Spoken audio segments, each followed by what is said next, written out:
आज खरसाङ सोनादा लगायत अन्य ठाउँका तामाङ युथ एसोसिएसनले खरसाङ गोर्खा जनपुस्तकालयमा एक सभाको आयोजना गरियो। सभामा धेरै लामो चर्चा परिचर्चापछि पत्रकारसित बात गर्दै खरसाङ महकुमा तामाङ युथ एसोसिएसन अध्यक्ष अजय लामा सरोज बमजनले बारले जुन प्रकारले यसपालिको चुनावमा गोर्खा जनमुक्ति मोर्चा विनय खेमालाई घोषणा गरेका छन्, यसले मान्न तयार नरहेको साथै यदि घोषणा गर्ने थियो भने सबै जनतालाई राखेर गरेको हुनुपर्ने थियो भनी बताएका छन्।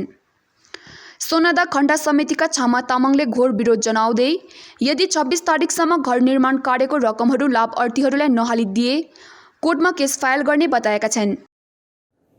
सर, विशेष गरी आज हजुरहरूले जुन सभा राखेर प्रेस भेला गर्नुभयो यस विषयमा जानकारी गराइदिनुहोस् न। लासो फेकुला साथै नमस्कार सबै दर्शकवृन्दलाई। र हामी तामाङ युथ एसोसिएसन, म Ajay Lama, Kurseong Tamang youth association president, साथै मसँग यहाँ सुनादाको हुनुहुन्छ आसिङ, यता सुनादाको आसिङ रहनुभएको छ र दार्जिलिङको आसिङहरू बाटोमा हुनुहुँदैछ है। र विशेष गरी आज हामीले प्रेस मिट गर्नुको कारण के छ भने बोर्डको तितो सत्य हामी मिडिया मार्फत सोसियल मिडिया मार्फत हामी बताउन चाहन्छौँ। र हुन त यो हाम्रो एउटा कम्युनिटीको कुरा हो, तर पनि एउटा गोर्खाको ठुलो बगैँचामा हाम्रो तामाङ समुदाय पनि एउटा तामाङ फुल भएर बाँचिरहेको छ।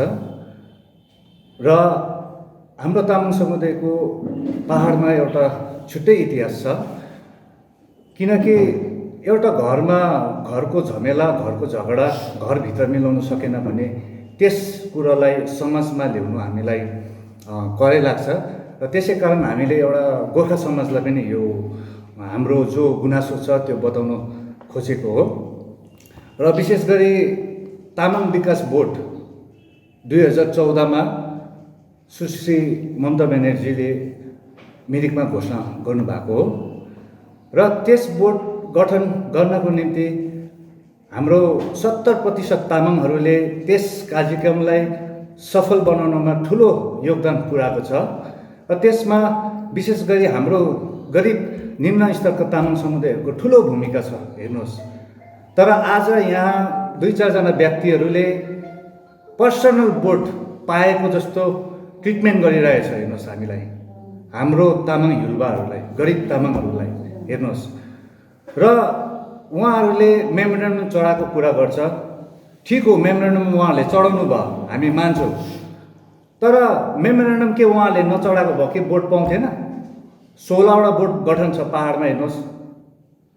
हामी भन्न चाहन्छौँ, कडा शब्दमा उहाँहरूलाई भन्न चाहन्छौँ, त्यो मेमोरेन्डम नचढाएको भए के अर्को तामाङले मेमोरेन्डम चढाउनु निस्किन्थेन यहाँनिर? हेर्नुहोस्। र आजको दिनमा बोर्ड गठन भए पश्चात हाम्रो मान्छेलाई धोका भएको छ हेर्नुहोस्, गरिब दुखीलाई धोका गरेको छ यहाँनिर। किनकि जबकि त्यो गरिब तामाङले गर्दा पाएको बोर्ड हो यो। मुख्यमन्त्री ममता ब्यानर्जीले त यहाँनिर त गरिब तामाङहरूको एउटा भलो होस्, विकास होस् भनेर दिएको बोर्ड हो यो। तर आजको दिनमा जति पनि काम कुरो भएको छ यहाँ सबै आधा कल्चो भएको छ हेर्नुहोस्। जति पनि काम भयो आधा भएको छ हेर्नुहोस्। र हामी भन्न चाहन्छौँ, दिन्छौँ भने छाती खोलेर देऊ, त्यो हातमुठी गरेर दिएर भएन हेर्नुहोस्।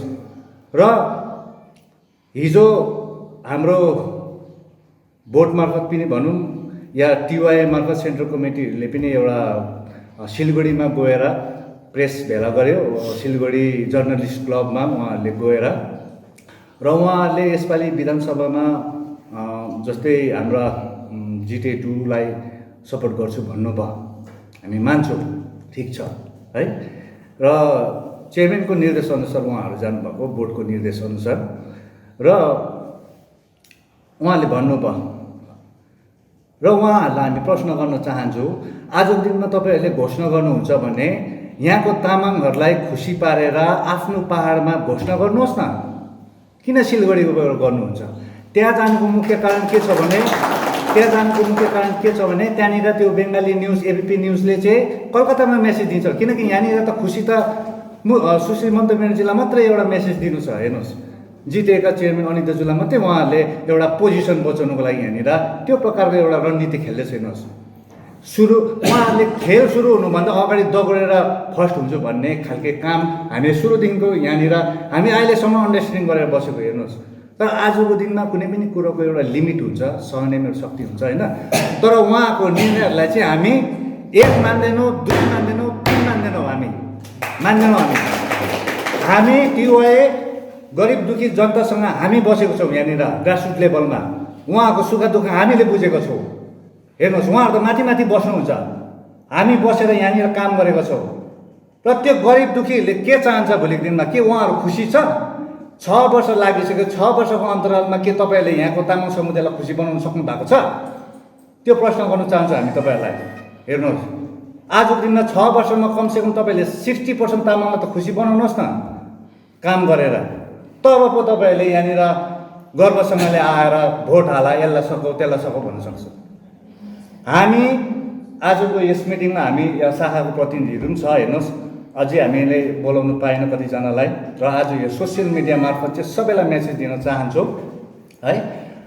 र आज हामीले के एउटा प्रस्ताव पारित गर्यो भन्दाखेरि हामी चुनावमा हो सकाउनु पर्छ हामीले एउटा, किनकि भारतको एउटा हामी नागरिकता हो होइन, हामी सकाउँछौँ। तर त्यस कुरो सकाउन अघि हामी जसलाई पनि सकाउँछौँ उहाँलाई हामीले एउटा प्रस्ताव पारित गरेको हुनुपर्छ उहाँले, कि यसपालि हाम्रो बोर्डको जति सिस्टम छ, जति कार्यकर्ताहरू छ, उनीहरू सबै फेरबदल भएको हुनुपर्छ। हेर्नुहोस्, तब मात्रै हाम्रो तामाङहरूले यहाँनिर न्याय पाउँछ। हेर्नुहोस्, हामी त्यो गुनासो राख्न चाहन्छौँ। यहाँको जुन चाहिँ पनि दललाई हामी सघाउँछौँ उहाँहरूले त्यो प्रस्तावलाई पारित गरेको हुनुपर्छ। हामी यहाँनिर हजारौँ सङ्ख्यामा तामाङलाई लिएर त्यस प्रस्ताव राखेर उहाँहरूले। नाम सरोज तामाङ है, र म चाहिँ सोनादा अर्थात् सुके है, सुके ब्लक अन्तर्गत एउटा सोनादा एउटा खण्ड समिति। अब हामी एउटा टिवाईको उयसमा चाहिँ त्यो छ। हेर्नुहोस् है, त्यहाँको काम मैले गर्दैछु। हेर्नुहोस्, र आज अब टिवाईको स्थापना कालदेखि नै हामी चाहिँ यो टिवाईमा खट्दै आएको। हेर्नुहोस्, र सोनादामा टिवाईमा बिचमा है केही गडबडी भयो है, र त्यसको विरोध गरेर चाहिँ आज हामीले फेरि यसलाई टिवाईलाई चाहिँ एउटा पहिला जुन चाहिँ हाम्रो सङ्गठन बोर्ड नहुँदा जुन चाहिँ सङ्गठन थियो नि, त्यो चाहिँ साँचो सङ्गठन थियो। किन भन्दा चाहिँ हामी बोर्ड प्राप्तिको लागि थियो नि त। तर अब यहाँ बिचमा बोर्ड भयो। हेर्नुहोस्, बोर्ड भएपछि पैसाको खेल भयो। अब त्यहाँ पैसाको खेल भयो। हेर्नुहोस् है, र पैसा आएपछि त्यहाँ कतिवटा सिस्टमहरू बिग्रियो। हेर्नुहोस्, सोनादा खण्ड समितिमा पनि, र त्यसको विरोध गरेको चाहिँ मैले हो। हेर्नुहोस्, र त्यो विरोध गरेर अहिले चाहिँ म चाहिँ यो सोनादा सर्कललाई चाहिँ एउटा राम्रो बनाउने प्रयत्नमा छु नि त।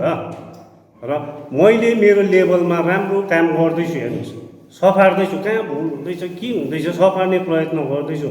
तर माथिल्लो लेभलमा हेर्नुहोस् है, फेरि सेन्ट्रल कमिटी या डिस्ट्रिक्ट कमिटी या भनौँ बोर्ड है, र त्यहाँ चाहिँ एकदमै सिस्टम गलत हुँदैछ। फेरि हेर्नुहोस्, जब म पछि राम्रो काम हुन्छ होला भनेर सोचेको है, र आज हेर्नुहोस् हामीले हेङ्लादिम बाँड्छौँ है, 2017मा बाँडेको हेङ्लादिम बिचारा कतिजनाले ऋण खोलेर घर बनाइराखेको छ, र अझैसम्म पनि हामीले त्यो बेनिफिसिरिजलाई मेकिङ चार्ज दिनसकेकै छैन। र दिनरात हामीलाई बजारमा भेट्छ, आसिङ के हो पैसा मिलाइदिनुहोस् है। र एकजना अब धोत्रे मिलिङमा हेर्नुहोस्, यस्तो बेनिफिसियरी छ जसले घर बनाइसक्यो 2017मा, र त्यो घर बनाउने मान्छे मऱ्यो। हेर्नुहोस्, घरको उसको श्रीमती मऱ्यो। हेर्नुहोस् है, र पछि उसको हस्बेन्ड पनि मर्यो। यस्तो अवस्था भइरहेको छ, र अहिलेसम्म पैसा पाएको छैन। हेर्नुहोस्, र हामी चाहिँ तल्लो स्तरमा खट्ने, हेर्नुहोस् ग्रासरुटमा खट्ने मान्छे हो हामी चाहिँ। र कहाँ के दुःख पर्छ हामी प्रत्येक क्षेत्रमा पुगेको हुन्छौँ। र पोहोर भन्दाखेरि मिलिङमा ठुलो पहिरो गयो। हेर्नुहोस्, त्यहाँ हाम्रै तामाङ समुदायहरूको घर, सेन्ट्रल कमिटीले भन्यो जाऊ तिमीले त्यहाँ गएर भिजिट गर, र म गएँ। हेर्नुहोस्, आफ्नो खर्च लगाएर म मेरो साथीहरू गयो, र हामीले त्यहाँ ग्राउन्ड रियालिटीमा हेऱ्यौँ। त्यहाँ मान्छेसँग नराम्रो भयो, किन तामाङहरू चाहिँ यति ढिलो आयो प्रतिनिधिहरू है, र हाम्रोमा त्यो छ। हेर्नुहोस्, हामी त्यहाँ गएर एउटा ग्राउन्ड रियालिटी रिपोर्ट दियौँ। हेर्नुहोस्, जो यहाँ यस्तो रहेछ, यतिवटा घर ड्यामेज रहेछ, यसलाई चाहिँ तुरन्तै बनाउनु पर्छ भनेर। र अहिलेसम्म त्यो कुनै उयो नै छैन, फलोअपै छैन, हेर्नुहोस् है, सिस्टमै छैन। र हामीले बोलेको केही लाग्दैन भनेदेखि हाम्रो त यहाँ बसिरहने काम छैन नि त। लु हेर्नुहोस्, अब यसपालि हामीले कति सहनु यो सिस्टमको विरुद्धमा। हेर्नुहोस्, कालिम्पोङ जान्छु, मिटिङ हुन्छ, कति कुरा राख्छु, केही हुँदैन, फलोअप हुँदैन। र हामीले चाहिँ हामी खालि होइन यस्तो भुक्तभोगी चाहिँ, कर्सियङ ब्लक भयो, सुके डल्लै इन्टायर भयो, दार्जिलिङ भयो, मिरिक भयो, कालिम्पोङकै साथीहरू पनि छ हेर्नुहोस्। तर उहाँहरूले यसरी खुलेर भन्नु सक्दैन। हेर्नुहोस्, हामी चाहिँ आज खुलेर भनेको यो, हामीलाई भोलिको दिनमा यहीँ बसिरहनुपर्छ भन्ने पनि छैन। हामी हेर्नुहोस् जनताको हितमा काम गर्नु आएको र गर्छौँ पनि। भोलिको दिनमा हामीलाई कसैसँग डर छैन। हेर्नुहोस्, विरोध गर्यो भनेर। र हामीलाई चाहिँ मेरो कन्सेप्ट, हाम्रो कन्सेप्ट चाहिँ के हो, जब हामीले दिएको छौँ कम्प्लिट प्याकेज देऊ, विदिन द टाइममा देऊ। टाइम समय सीमा हुन्छ नि त जेसको पनि है। र त्यही हो मेरो भनाइ चाहिँ। हजुर, आज जुन प्रकारले हजुरहरूले सभा बसेर एउटा पारित गर्नुभयो, जुन प्रकारले हजुरहरूको जुन बोर्डबाट गरेको घोषणालाई चाहिँ हजुरले अस्वीकार गरेको जस्तै एउटा पारित गर्नुभयो, अनि हजुरहरूले यसपालिको भोट चाहिँ के गर्ने, बोर्डको खिलाफ गएर अन्य पार्टीलाई सघाउने कि त्यही पार्टीलाई सघाउने विषय पनि यहाँ प्रश्न तेर्सिँदैछ। यसलाई के भन्नुहुन्छ तपाईँ? अब हेर्नुहोस्, सेन्ट्रल कमिटी साथै बोर्डले हिजो नै डिक्लेयर गरिसके कि यो यसपालिको विधानसभा चुनावमा है जिटिए 2 विनय खेमालाई साथ दिने। र हामी सेन्ट्रल कमिटीको यो आदेशलाई चाहिँ मान्दैनौँ। किन? भोट माग्नुको लागि चाहिँ हामी कमान बस्ती गाउँ गाउँ पसेर चाहिँ भोट माग्नुपर्छ। हेर्नुहोस्, र यो भोट माग्नु जानु चाहिँ कि चाहिँ सेन्ट्रल कमिटी गाउँ गाउँ घुमेको हुनुपर्छ, बोर्ड चेयरम्यान घुमेको हुनुपर्छ। हामी सक्दैनौँ। किन? हाम्रो मान्छेको त्यहाँ कुनै भने जस्तो कामै भएको छैन। हेर्नुहोस् कि बोर्डप्रति मान्छे खुसी छैन। हेर्नुहोस्, र हामी पनि कसै न कसैलाई सघाउँछौँ। हेर्नुहोस्, तन मन धन लिएर सघाउँछौँ। तर हाम्रो एउटै डिमान्ड छ, यसपालि चाहिँ यो बोर्ड रिसफल हुनुपर्छ। हेर्नुहोस्, किनकि हाम्रो सञ्जय जोजोको 5 वर्ष कार्यकाल पनि प्रायः पुरा भइसक्यो। हेर्नुहोस्, र यसपालि यो बोर्डलाई रिसफल गरिदिनुहोस् है। जसले जुन चाहिँ पार्टीले हाम्रो यो मागहरूलाई राखिदिन्छ, हामी उहाँलाई सघाउँछौँ। हेर्नुहोस्, र हामी यस विषयमा चाहिँ अब जस्तै अहिले फिलहाल दार्जिलिङ पहाडको जिटिए चेयरम्यान पनि थापाज्यूलाई पनि एउटा मेमोरेन्डम दिन्छौँ। हाम्रो यो माग छ जो साथै अरू अन्य पार्टीहरू छ, उहाँहरूलाई पनि हामी चाहिँ यो मेमोरेन्डम चाहिँ दिन्छौँ। र हामी चाहिँ यति भन्छौँ, योपालि बोर्डमा चाहिँ रिसफल हुनुपर्छ। दार्जिलिङ क्षेत्रबाट पनि बोर्ड मेम्बरहरू हुनुपर्छ होइन, किनकि यहाँ कालिम्पोङको खाली छ। हेर्नुहोस्, र हामीलाई एउटा अर्को कुरा पनि छ, कालिम्पोङमा एकदमै टाढो परेको छ अफिस। हाम्रो चाहिँ एउटा माग छ। हेर्नुहोस् है, र यसलाई दार्जिलिङ खरसाङ मिरिक एउटा सेन्ट्रलाइज गरेर हाम्रो क्षेत्रको लागि चाहिँ एउटा अफिस चाहिँ यहीँ हुनुपर्छ भन्ने हाम्रो चाहिँ माग हुन्छ है यसपालिको चुनावमा चाहिँ।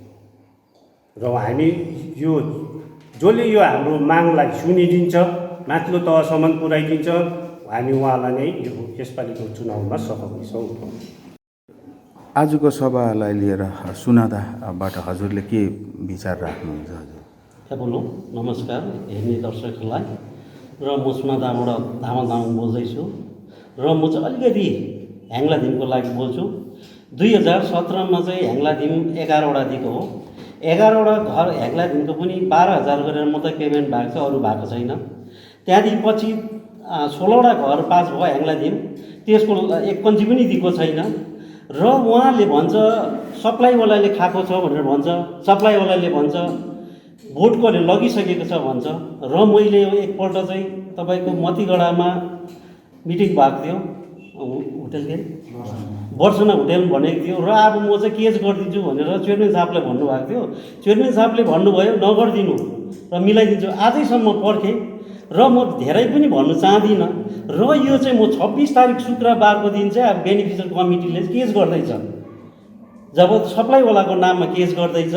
यसमा चाहिँ म कसले खाएको छ त्यो भन्नु सक्दैन, त्यो माथि अब तहमा पुग्यो चाहिँ यो कानुनले नै अब त्यहाँ न्याय पाउँछ उहाँले बेनिफिस कमिटीले र उहाँको अब जुन चाहिँ सप्लाईवालाको नाममा चाहिँ 26 तारिक चाहिँ केस गरिँदैछ र अलिकति तपाईँको भन्नुपर्दा चाहिँ अब मैले अब ह्याङलाइदेखिको त भनिहालेँ र बुद्धगयाको चाहिँ 2 वर्ष अगाडि चाहिँ लाँदै थियो बुद्धगया पोहोरको साल पनि पैसा उठायो।